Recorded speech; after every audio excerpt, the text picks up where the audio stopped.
Saudara-saudari yang terkasih, selamat berjumpa kembali dalam Renungan Harian MSC Provinsi Indonesia, Selasa 4 Juli 2023. Di bacaan pertama, kita tahu tentang musnahnya kota Sodom dan Gomora. Adegan mengesankan dari bacaan pertama ini tentu mengejutkan imajinasi kita. Tidaklah sulit untuk mewakili gambaran menyedihkan yang juga telah dilukis oleh lebih dari satu seniman. Banjir api yang menghukum reruntuhan penuh asap, tempat yang dulunya menetap ribuan manusia. Tapi mari kita melampaui adegan seperti itu. Mari kita cari pengajarannya, kata di balik peristiwa itu. Di satu sisi, hukuman yang drastis ini secara dramatis mengungkapkan dosa memiliki daya tarik akan kehancuran. Memang mungkin kita sudah terbiasa memandang dosa sebagai fakta pribadi yang hanya menyangkut tanggung jawab pribadi di hadapan Allah. Tapi ini tidak benar. Dosa cenderung terstruktur.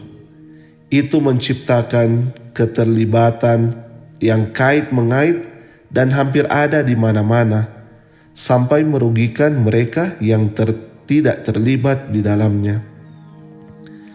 Jika di bacaan pertama kita melihat badai api yang mengerikan, dalam bacaan Injil, para murid diperhadapkan dengan badai hujan dan angin di Danau Galilea.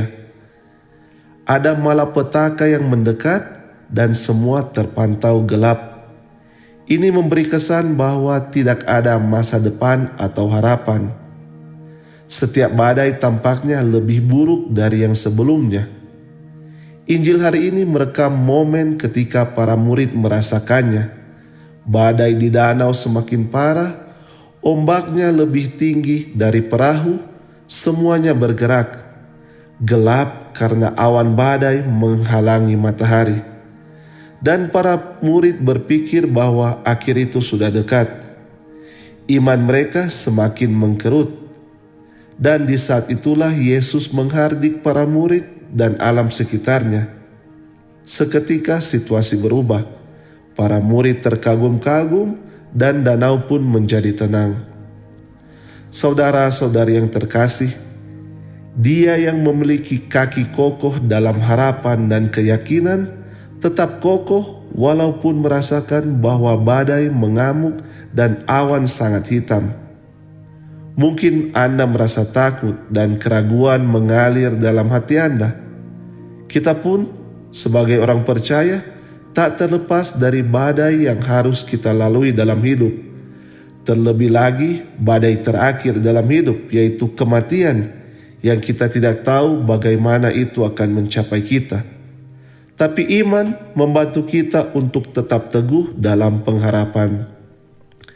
Saudara-saudari yang terkasih, dalam badai kehidupan kita dapat menangis dalam keputusasaan, seperti para murid yang meminta Yesus untuk bangun.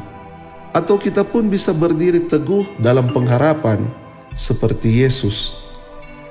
Tuhan tidak meninggalkan kita dengan tangan yang terlipat. Kita harus tahu dengan iman bahwa Dia selalu ada dan bahwa kedaulatannya tidak terhalang dan tidak ada yang tersembunyi di matanya. Dia tahu segalanya dan kehendaknya ada dalam segala hal, sekalipun kita tidak memahaminya. Semoga demikian.